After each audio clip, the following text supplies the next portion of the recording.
sama Allah. Syekh Ali, saya belum punya rumah. Boleh tidak saya ambil kredit rumah lewat Bank Syariah Mandiri? Saya PNS, mau pensiun. Selama ini saya membiayai sekolah atau kuliah anak lewat pinjaman bank. Saya tahu itu riba, tapi saya minta sama Allah, ya Allah, kalau Engkau ridho mudahkanlah. Dan alhamdulillah anak saya sudah selesai, tapi saya belum punya rumah. Bagaimana solusinya? Terima kasih. Satu penanya dari hamba Allah.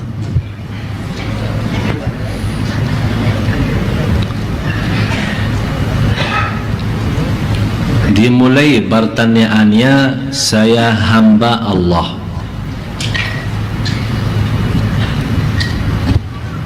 Bapak Ibu, sebenarnya kita belum tahu kata hamba Allah. Cuma terlalu gampang kita sebutkan diri sebagai hamba Allah. Para Nabi dan Rasul memohon kepada Allah menjadi hamba Allah. Para Nabi dan Rasul membuktikan kehambaannya kepada Allah. Kalau kata hamba Allah, berarti Bapak Ibu, kita benar-benar lahir batin sudah sami'na wa ata'na. Kalau kita mau benar-benar jadi hamba Allah, buktinya atas segala nikmat kita syukur, atas segala ujian kita sabar. Tidak ada apa lagi lebih daripada syukur dan sabar, ridha. Lebih tinggi lagi daripada ridha itu adalah cinta kepada Allah Subhanahu wa taala. Tapi mohon maaf, kita belum bisa menjadi hamba Allah yang sebenar-benarnya.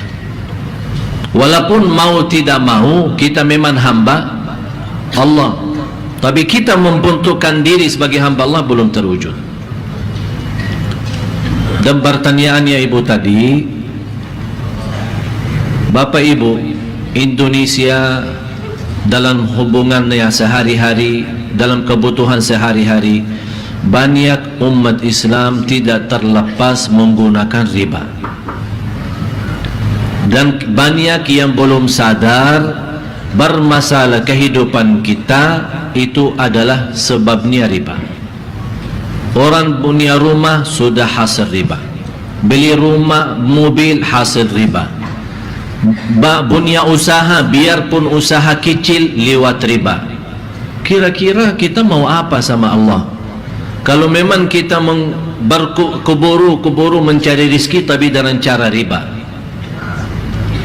dan kita lupa firman Allah, wa may yattaqillaha yaj'al lahu makhraja. Barang siapa yang takwa kepada Allah Subhanahu wa taala akan diberikan jalan kemudahan dari segala kesusahan.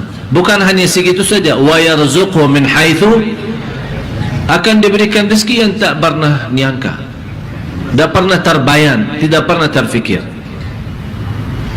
Tapi salah satu kemudahan yang dibolehkan oleh ulama, apalagi di Indonesia sudah mulainya ada bank syariah, kita boleh lewat bank syariah dengan sistem Islami, tapi dengan syarat, termasuk bank syariah tidak boleh mensyaratkan seandainya ada keterlambatan dalam membayar atau melunasi tagihan, kalau kena denda atau istilah lain bunga, walaupun itu bank syariah, tetap hukumnya riba.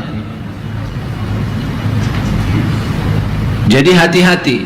Sekarang biasa bank-bank biasa, kalau kita ada tagihan tanggal sekian, kalau lewat satu hari atau hari-hari tertentu tidak melunasi tagihan itu, otomatis akan kena beberapa persen.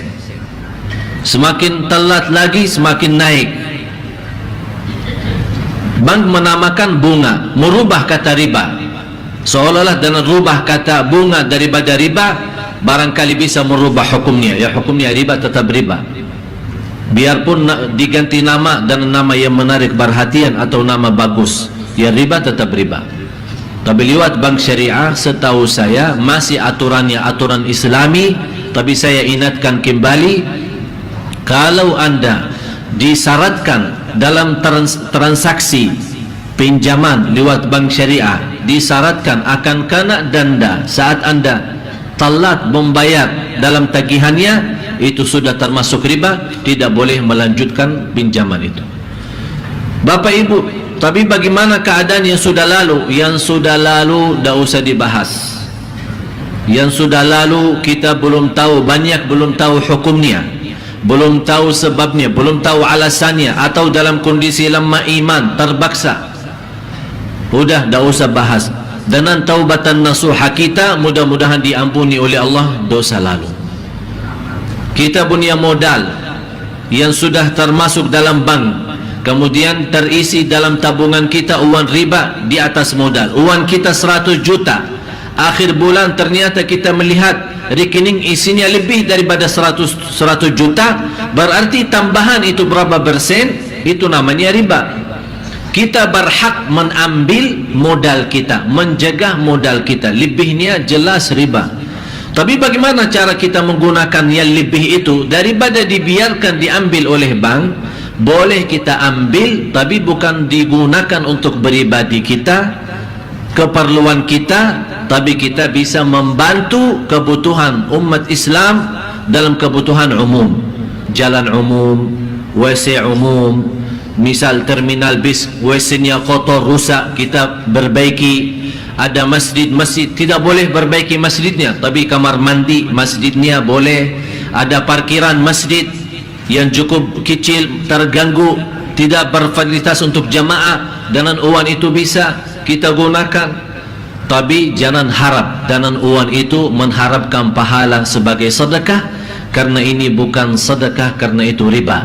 Cuman untuk melepaskan diri daripada tanggungjawab di hadapan Allah SWT.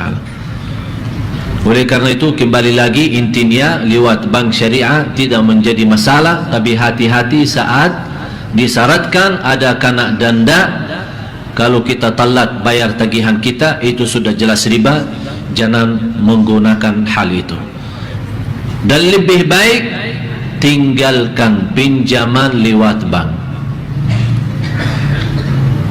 Takwa, bersabar sampai Allah berikan rezeki yang Allah sudah tentukan. Dan yakini tidak akan orang meninggal dunia belum dipenuhi rezekinya. Tak akan meninggal dunia belum dipenuhi rezekinya. Tapi terserah manusia. Manusia tidak mampu sabar.